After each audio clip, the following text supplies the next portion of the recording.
Nina maneno machache sana katika siku ya leo.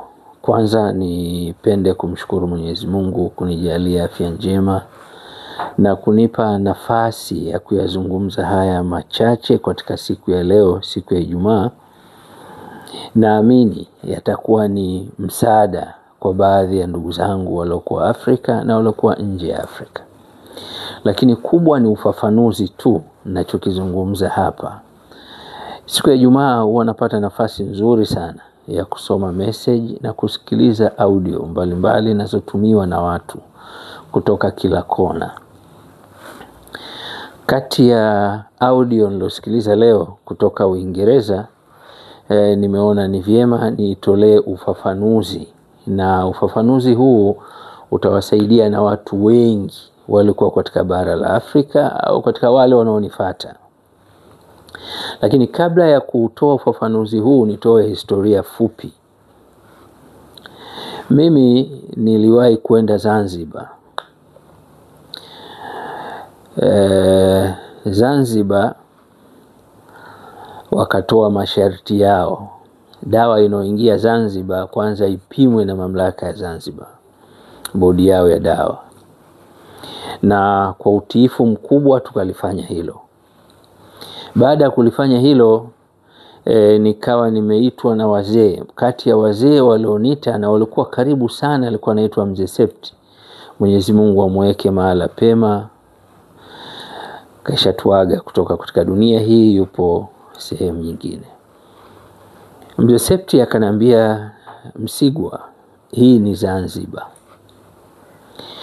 Mtu wa kwanza alienda kusoma Urusi na alikuwa mkurugenzi wa taasisi yao ile ya redio utangazaji wa taifa la Zanzibar. Akaniambia, hii ni Zanzibar. Kwanza nikupeleke kwenye watu husika. Kati ya watu walionipeleka, akanipeleka kwa mfamasia wa serikali ya Zanzibar. Rafiki yangu yule tukajuana na akatokea kuwa karibu na mimi sana. Wakawa wananipa siri maneno mengi ya Zanzibar. Na bahati nzuri nikirudi na kwenda kwa mzee wangu ambaye alikuwa akinihadithia dunia ilivyo na kunifundisha baadhi ya mambo, Mzee Mufti. Na hata ukiingia ofisini kwangu utaona picha yake nimeweka pale. Alikuwa ananipa historia ya Zanzibar. Kwa historia ya Zanzibar niliijua vizuri kutoka kwa wazee walioishi Zanzibar enzi hizo za Karume.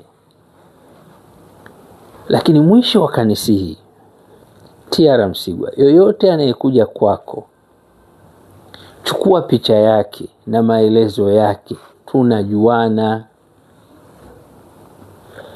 Nami nikaheshimu maneno ya wazee wa Kizanzibari, nikawa nafanya hivyo. Lakini siku moja wakati Babu Duni akiwa waziri wa afya enzi hizo, kuna ule umoja wa serikali zao mbili zile za vyama viwili vya kisiasa vikiongoza Zanzibar. Kati ya watu waliotengeneza zengwe, kunitengenezea zengwe kuwa T.R. Msigwa anawaziwia watu wasile ARV.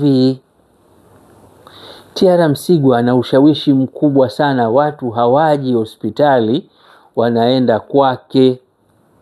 Na kweli pale Kilimani Zanzibar kulikuwa kuna redio Adhana. Mzee yule, Mzee Septi, alinipa ofisi pale. Na ukipita pale unakuta kama vile kuna msiba au kuna sherehe, watu wamejazana wengi. Zanzibar hiyo. Nahudumia watu kutoka saa 1 mpaka saa 2 usiku. Na bado watu wengine siwamalizi, wanakuja kesho. Wakajitokeza watu. Sasa alipokuja huyu kijana wa Kihindi ambaye unamuona na posti sana picha, anakula pension miaka yote hii tunaona, tutajaribu kumuuliza hela hizi anazitoa wapi, maana pension imekuwa ya muda mrefu. Sintoshindwa kumtaja jina lake, Shihabu. Ni kijana ambaye kwa kweli ametubeba sana, amembeba sana T.R. Msigwa, amemsaidia sana. Nikifika Unguja ananipa gari yake, kulala kila kitu. Natembea gari yake atembei, ananiachia mimi mpaka ninapoondoka Zanzibar. na ananipa kijana ambaye niweza nikamtuma popote pale nikiwa Zanzibar. Sasa likatengenezwa Zengwe kushirikiana na chombo chao cha kupambana na HIV. Wakaandaa kesi nzuri sana kusema T.R. Msigwa anawadhuru watu wale ARV kwa sababu yake. Kesi ile ikapelekwa kwa Jumaduni, ikawekwa pale mezani. Sasa wakati wanaandaa kesi ile au fitina ile, wengine wakasema jamani, hatutendi haki, tunamuonea huyu mtu pasipokuwa na sababu yoyote ya msingi. Na huyu kafanya vitu vingi, kawasaidia watu wengi, kwa nini tunamlipa mabaya? Wale walionitetea walikuwa hawana nguvu katika ile jopo lilokala wa Zanzibari. Walichofanya wakanijulisha, bana, sasa hivi barua iko mezani, waziri anatakiwa kuchukua hatua, ilikuwa 1, 2, 3. Kilichonisaidia kwa sababu nilikuwa na rekodi ya kila mmoja, na huyu Shihabu huyu alitoa pesa yake, sijui kama ni mfukoni mwake au kama kuna mfadhili sijui, lakini aniona akitoa pesa yake mkononi, akija Muhimbili mwenyewe kulipa na wagonjwa kuwasafirisha kwa hela yake, wakaja kupimwa na result akaja kuchukua mwenyewe. Mimi alifanya kunipa kopi. Katika watu 50 alowahudumia, alowagaramia, ni watu 2 tu ndo viral load ilikuwa nusu, wengine wote nilimaliza. Shtaka linasema T.R. Msigwa anawaziwia watu, anavunja sheria, anaziwia watu kula ARV na nini, wakapanga kesi nzuri. Sasa wakati imefika mezani kwa waziri wa afya, mimi tayari na taarifa. Nikampigia simu waziri wa afya, bahati nzuri simu yake nilikuwa nayo. Nikamwambia, mheshimiwa waziri, ndani ya ofisi yako kwenye meza yako sasa hivi kuna shtaka linalomhusu T.R. Msigwa. Usipati taabu ya kutumia pressure na nguvu, mimi nimeshafahamu mnachokipanga, na mimi nitakuja Zanzibar. Wala usihangaiki, sio natuma askari sio nini, usipoteze hela za umma bure, mimi nakuja Zanzibar. Kwa sababu najua nilichokifanya, nilifanya jambo jema. Sikuwa na hofu. Nikaenda kumwaga mzee wangu Mufti Simba. Mufti akanipa story nyingi sana, historia ya Zanzibar, kati ya vyama vyao vile, akanieleza mambo mengi. Akanieleza wakati anatengeneza juisi kule Shinyanga yalomkuta. Akanambia nenda, kwa sababu tunaamini wewe ni mtu sahihi. Nikaenda zangu Zanzibar. Kabla huku walikuwa na container, ofisi yao ilikuwa container pale karibia na ile jengo la Wizara ya Afya. Nilikuwa na mwanasheria, nilikuwa na waandishi wa habari, nilikuwa na vijana 2 walionisindikiza, na yule Muhindi ambaye alikuwa mdhamini. Kijana mmoja Mtanzania, ukimuita Muhindi anakasirika, anasema yeye ndo Mswahili halisi wa Kizanzibari. Tulipofika pale Baraza la Tiba Asili ya Zanzibar, wakashangaa, wakaambia si hilo hatulijui. Tukatizamana. Bahati nzuri ofisi zao ziko karibu. Kutoka kwenye Baraza la Tiba Asili na chombo kinachopambana na VVU pale Zanzibar ni karibu mno, kama dakika kadhaa. Tukaenda pale, wakatukaribisha, tukaambia bwana, mimi naitwa T.R. Msigwa, nimesikia kuna malalamiko yananihusu, nimeona nije niyasikie, au kama kunihukumu mnihukumu, kuliko kupoteza pesa za kunitafuta wakati mimi nipo na sina baya nilifanya. Wakasema bwana, kwa kweli sisi hatuna taarifa, isipokuwa tunachojua sisi, na wakatoa mifano wa nchi nyingi za Afrika. Mtu kama wewe tunahitaji tukushawishi uwafundishe wataalamu wengine, kwa sababu tunakufuatilia sana, tunaona unazungumza mambo ya maana na unakuwa ni msaada, na tungekuwa na shida na wewe tungekuita. Sisi tukabaki tunastaajabu. Lakini tukasema kutoka pale na kwa waziri wa afya ni karibu sana. Nikatoka pale nikaenda kwa waziri wa afya na kabineti yangu yote ya watu takriban 7. Tukamshukuru sana, mimi namshukuru sana Juma Duni. Katika viongozi nimekutana nao kuna Haji Mponda, kijana wa waziri, alikuwa waziri wa afya. Katika mawaziri ambao vichwa vyao vinafanya kazi madhubuti kwa mtazamo wangu, hao mawaziri wawili, Juma Duni na huyu Haji Mponda. Tulifika kwa Juma Duni, Msigwa karibu, tukasalimiana pale. Na yule mzee kweli ni kiongozi. Kiongozi sio mtu mwenye kutafuta maneno ya usutwa. Kiongozi anatakiwa asikilize watu wote ili aamue haki. Huwezi kuimba amani wakati hakuna haki, ni uenda wazimu. Ukiona mtu anaimba amani wakati hakuna haki, ujue ana mapungufu ya matumizi ya akili, au anamuonea haya anayemfadhili, anashindwa kumwambia ukweli. Na ili uwe na rafiki bora ni yule anayekwambia ukweli. Juma Duni akamuita katibu mkuu wa Wizara ya Afya, akamuita mtu mtu wa chombo chao cha kupambana na HIV, akawaita madaktari wote, tukakaa mezani. Akasema, Msigwa ndo huyu hapa. Haya, Msigwa unasemaje? Nikamwambia, na wasikilizeni nyie ndio mnaandaa kesi ya kunishtaki. Kwa hiyo nimekuja, hebu nielezeni. Akamuuliza mtu ataki edisi, Msigwa huyu hapa unasemaje? Najua bosi, kuna romance tunazisikia, kuna watu wametumia dawa wamekufa na nini. Kwa hiyo na mtu mwenye ushawishi mkubwa ni Tiara Msigwa. Kwa hiyo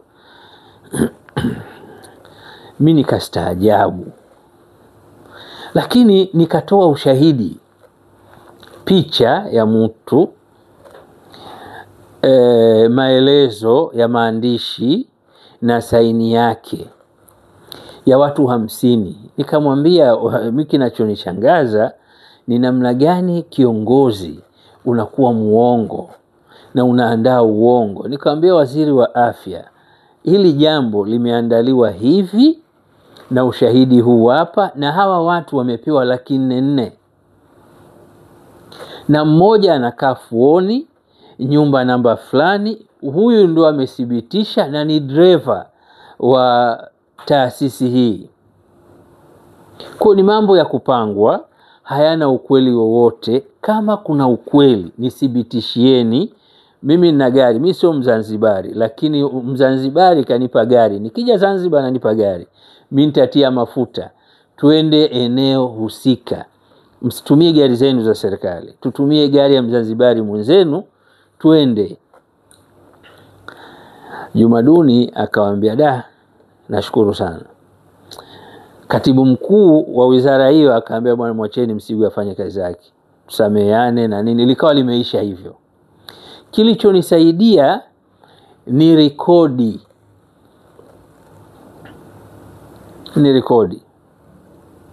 Kwa hiyo tokea hapo nikawa natengenezewa mazengwe na watu wanaotumia dawa ya 4A9.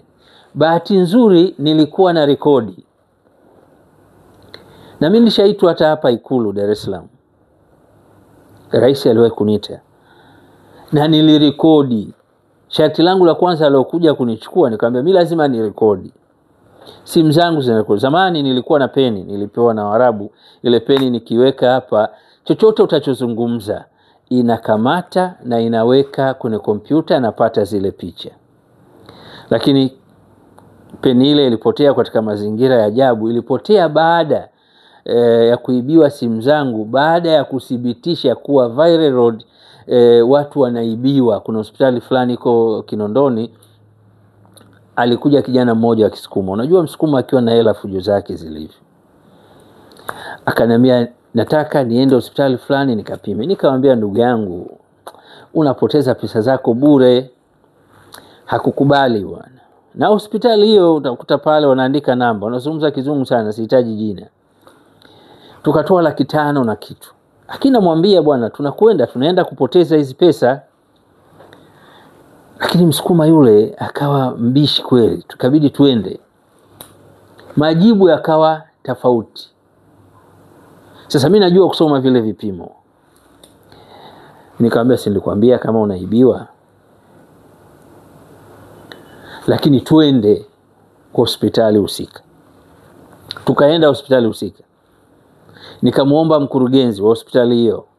Mmoja alikuwa ni raia wa Kenya, mmoja ni Mtanzania. Tukakaa fala kwenye ofisi yao na nikarekodi. Nikatoa vyeti, nikatoa risiti na nikatoa vile vyeti vya Viral Road. Nilimsihi yule Msukuma baada ya yule mtu kusema ukweli, Msigwa tumekukosea. Tulichokitoa sio result sahihi. Mgonjwa yule angekuwa hana uelewa na mimi ningekuwa rafiki yake, angeniona mimi tapeli kwa sababu virus wamezidi kwa kiwango, lakini kumbe kile kitu sipo, kiliandikiwa tu. Na kinamkuta mzee mmoja, rafiki yangu mmoja Mdengereko, nilimwambia kafanye, lakini najua kabisa hao watu ni waongo. Narudia tena, hao watu ni waongo. Sasa ukija ofisini kwangu, nimetoa hii story ili uweze kujua, ukija ofisini kwangu au ninapotembea, ukiongea na mimi ujue kila kitu kimerekodiwa na mimi nakiweka hadharani. Sasa ukija kwangu, kama una jambo lako la siri usizungumzi, kama una jina lako usizungumzi, lakini sinto kupiga picha, hapana. Ina rekodi mazingira yangu na kauli ninazozizungumza, kwa sababu leo nilikuwa nasikia viongozi fulani wanasema wanataka Afrika ijitegemee. Si jambo baya, ni jambo zuri, lakini hao ndugu zao wa Afrika wanaonesha ushahidi wa kutosha namna gani tumeweza kulitatua tatizo fulani. Hawataki kuwapa nafasi kwa sababu tu yeye alikuwa anafanya kazi hiyo, hajafikia sehemu nzuri, alomzidi hataki kumpa nafasi. Huu ni ubinafsi wa Afrika ambao tuko nao. Na ndio maana maendeleo yetu ni ya kwenye makaratasi kuliko uhalisia. Ukionesha uhalisia hupewi nafasi. Mimi nathibitisha kila wakati namna gani, nimeanza kuthibitisha zaidi ya miaka 7, namna gani virus wanaondoka kupitia mashine ya Viral Road, namna gani mstari unaondoka kupitia vipimo vyao, lakini mtu anakuambia tukikupa nafasi utakuwa bilionia. Na hawa ndio wanataka Afrika ijitegemee katika swala la afya. Wabinafsi, choyo zimewajaa katika nafsi zao, hawana ukweli wowote. Kwa nimeona niyaseme haya ili uweze kujiuliza au uweze kujua, ukija kwa Msigwa, yoyote unazungumza na Msigwa, hata ukimpigia simu yako imerekodiwa. Ulijue hilo. Ukiwa hulitaki hilo, nenda kale ARV, nenda kwenye mambo ya ARV. Ukichoka ARV, unataka kuja kuzungumza na Msigwa au Msigwa kutatulie tatizo la virus, jua kila anachokifanya, anachokizungumza kiko rekodi, kwa sababu wanaomuinda ni wengi kuliko wanaomtakia mema. Kosa la Msigwa ni kusema tu, kuishi bila VVU inawezekana, kuthibitisha hiyo kauli ndio kosa la Msigwa. Wanatafuta wamkamatie wapi. Sasa ni vyema wewe unayekuja kwa Msigwa ujue kabisa Msigwa, hata ukimpigia simu ujue simu yako imerekodiwa, ukizungumza naye ujue mazungumzo yako yamerekodiwa. Sasa chagua la kuzungumza. Ukilalamika tena Msigwa kaniweka kwenye TikTok, kaniweka YouTube, pole sana, lakini sina njia nyingine. Na tumeyafanya haya kwa sababu watu wanaotuinda ni wengi zaidi kuliko huyu mtu aliopewa 400,000 ili anilaumu mimi nimemfanyia mabaya, wakati nimemuondolea madhila yote alokuwa nayo na akawa mzima, na nikathibitisha shukurani yake alipewa 400,000 kunihujumu. Mimi nimekwenda paka Nungwi kule, nimekaa na watu wa Nungwi, nimezungumza nao, lakini kila kitu niliwaambia vijana lazima mrekodi. Kipindi kile nilikuwa natumia sana kamera, lakini nilipokuwa nazidi kukaa na watu wa system na wakanisaidia, simu zangu zote Ukiwa na mimi lazima automatic sauti yako na video yako nitakuwa nayo. Kwa ninachokitoa ni yale mazungumzo, na lugha zinabadilika. Hakuna mtu wewe utajijua hapa ni mimi, lakini mtu mwingine hata kujua ni wewe, kwa sababu imani yangu hairuhusu kumdhalilisha mtu, hairuhusu kumfedhehesha mtu. Na mimi siamini kupata kwa sababu ya kutoa aibu ya mtu. Siamini abadan katika hilo. Naamini ukimstiri mtu na Mungu atakustiri. Hii ndio imani yangu. Tena kwa dhati, sio imani ya ujanja ujanja, hapana. Naamini ukimstiri mtu na Mungu atakustiri. Naamini hivyo. Kwa hiyo sina dhamira ya kumdhalilisha mtu au ya kumzungumza mtu. Jua ninachokifanya ni kikubwa zaidi. Kwa mfano huyu anasema T.R. Msigwa nimesikia sauti yangu. Kaja Tanzania hawezi kubeba mfuko. Kala ARV zaidi ya miaka 20 zimemteza nguvu, zimeua figo, zimeua kila kitu. Lakini katoka hapa yuko vizuri na kapona. Kwa muda mchache tu, hata miezi 2 haikuchukua. Kwa muda mchache. Yule mtu anayemsikiliza Msigwa kwa ufanisi, kwa umakini, anapata mafanikio mazuri kwa haraka mno. Ni jambo linawezekana na bila shaka yoyote. Tatizo ni ubinafsi wa baadhi ya watu na kwa maslahi yao. Siku moja mimi nilikuwa naongea na mfamasia wa serikali fulani, sitaki kumtaja. Ananiambia tumeitwa, tumeambiwa hakuna dawa nyingine, dawa yote zitatoka China.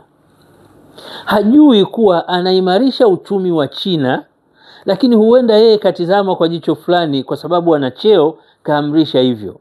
Hawa ndio wa Afrika jinsi walivyo.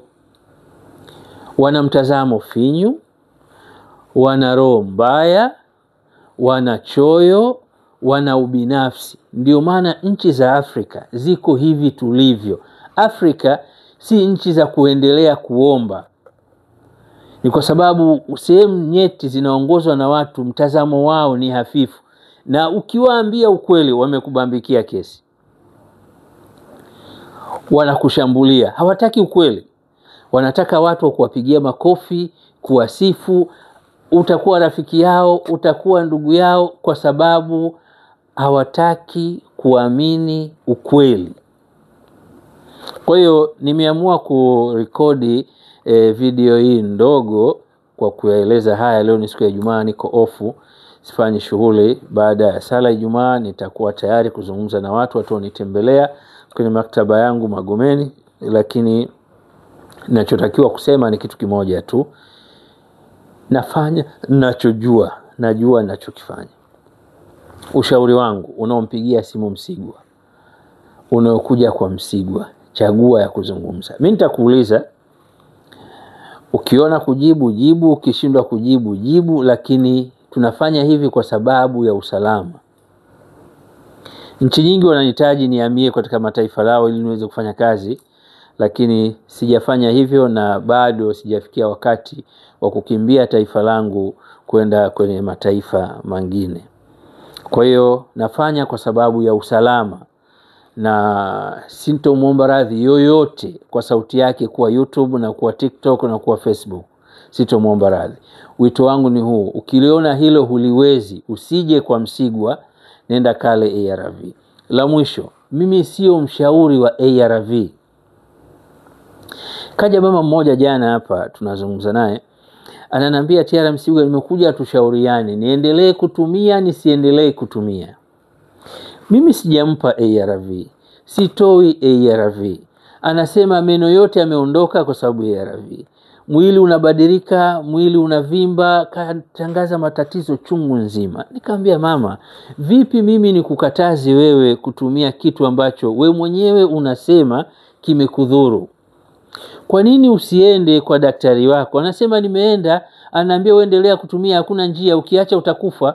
Sasa chagua, uendelee kutumia, uendelee kupata matatizo, ukiacha ufe. Chagua wewe, sio mimi.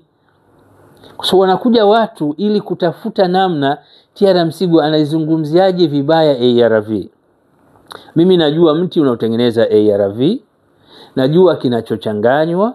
Siamini na simshauri mtu yoyote kwenye ARV. Ni mawazo yake, mtazamo wake na mipango yake. Sihusiki kumshauri mtu atumie au asitumie.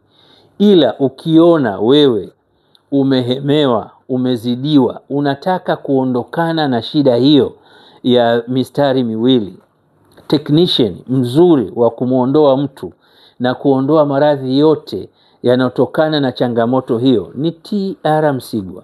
Njoo nikusaidie. Lakini sio kunipa kazi ya kukushauri je nitumie au nisitumie. Hapana.